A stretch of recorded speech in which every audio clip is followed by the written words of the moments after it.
بسم اللہ الرحمن الرحیم۔ السلام علیکم ویورس، آپ دیکھ رہے ہیں مومن کی معراج۔ سلطان نور الدین زنگی رحمۃ اللہ تعالیٰ علیہ ایک عابد شب بیدار تھا اور رات کا بیشتر حصہ عبادت اور مناجات میں گزارتا تھا۔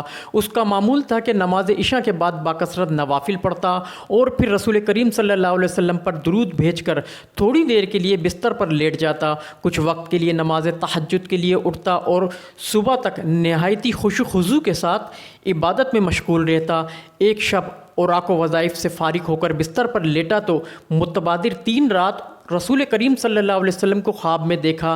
پہلے 2 دن تو اس نے کثیر مال صدقہ کیا، لیکن تیسری مرتبہ یہی خواب دیکھا تو صبح صادق کے وقت اٹھ کر مدینہ منورہ کی طرف روانہ ہو گیا۔ ہر مرتبہ 2 آدمیوں کی طرف اشارہ کرتے ہوئے حضور نے فرمایا، نور الدین، یہ آدمی مجھے ان کے شر کا استحصال کر۔ نور الدین خواب دیکھ کر سخت بے چین ہو گیا، بار بار استغفار پڑھتا اور رو رو کر کہتا، میرے آقا و مولا کو میرے جیتے جی کوئی ستائے یہ نہیں ہو سکتا۔ میری جان، مال، آل اولاد سب آقا دو جہان پر نثار ہیں۔ خدا اس دن کے لیے نور الدین زنگی کو زندہ نہ رکھے کہ حضور صلی اللہ علیہ وسلم غلام کو یاد فرمائیں اور وہ دمشق میں آرام سے بیٹھا رہے۔ ہر مسلمان کا پکا عقیدہ ہے کہ کوئی شیطانی طاقت کسی حالت میں بھی رسول کریم صلی اللہ علیہ وسلم کی شکل مبارک اختیار کرنے پر قدرت نہیں رکھتی۔ اگر کوئی خوش بخت حضور کو خواب میں دیکھے تو اس خواب کے سچے ہونے میں مطلق شبہ نہیں ہو سکتا۔ یہی سبب تھا کہ سلطان نور الدین بے قرار ہو گئے اور اسے یقین ہو گیا کہ مدینہ منورہ میں ضرور کوئی ایسا ناپسندیدہ واقعہ ہوا ہے جس سے سرور کونین صلی اللہ علیہ وسلم کی روح اقدس کو تکلیف پہنچی ہے۔ خواب سے بیدار ہوتے ہی اس نے بہت سا خزانہ گھوڑوں پر لدوا کر مدینہ منورہ کی طرف روانہ ہو گیا۔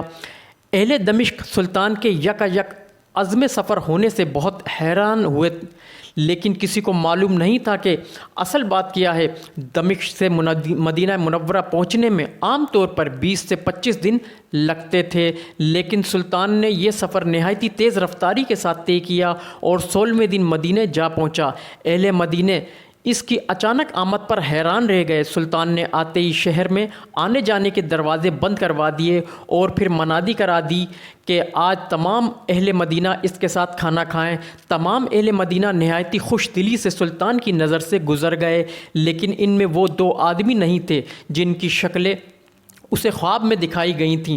سلطان نے اکابر شہر سے پوچھا کہ کوئی ایسا شخص تو باقی نہیں رہا جو دعوت میں شریک نہ ہوا ہو۔ انہوں نے عرض کی کہ اہل مدینہ میں سے تو کوئی شخص ایسا نہیں رہا جو دعوت میں شریک نہ ہوا ہو، البتہ وہ خدا رسیدہ مغربی ظاہرین جو مدت سے یہاں مقیم ہیں نہیں آئے۔ یہ دونوں بزرگ ہر وقت عبادت میں مشغول رہتے ہیں، اگر کچھ وقت بچتا ہے تو جنت البقیع میں لوگوں کو پانی پلاتے ہیں، اس کے سوا کسی سے ملتے جلتے نہیں۔ سلطان نے حکم دیا ان دونوں کو بھی ضرور لایا جائے۔ جب وہ دونوں سلطان کے سامنے حاضر کیے گئے تو اس نے ایک نظر میں پہچان لیا کہ یہ وہی آدمی ہیں جو اسے خواب میں دکھائی گئے تھے۔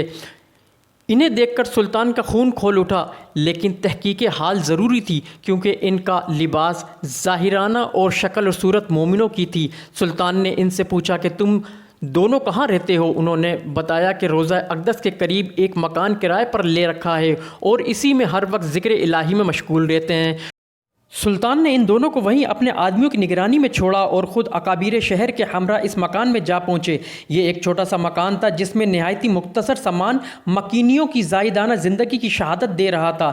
اہل شہر کی نظر میں نیک انسان تھے اور بظاہر ہر چیز قابل اعتراض نظر نہیں آتی تھی، لیکن سلطان کا دل مطمئن نہیں تھا۔ اس نے مکان کا فرش ٹھوک بجا کر دیکھنا شروع کیا۔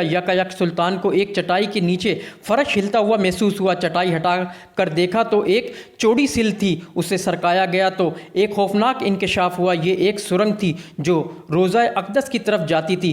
سلطان سارا معاملہ آنن فانن سمجھ گیا اور بے اختیار صدق اللہ و صدقہ رسول اللہ اس کے منہ سے نکلا۔ سادہ مزاج اہل مدینہ بھی ان بھیڑ نما بھیڑیوں کی یہ حرکت دیکھ کر حیران رہ گئے۔ سلطان اب قہر اور جلال کی مجسمہ تصویر بن گیا اور اس نے ان دونوں ملعونوں کو بیڑیا پہنا کر اپنے سامنے لانے کا حکم دیا۔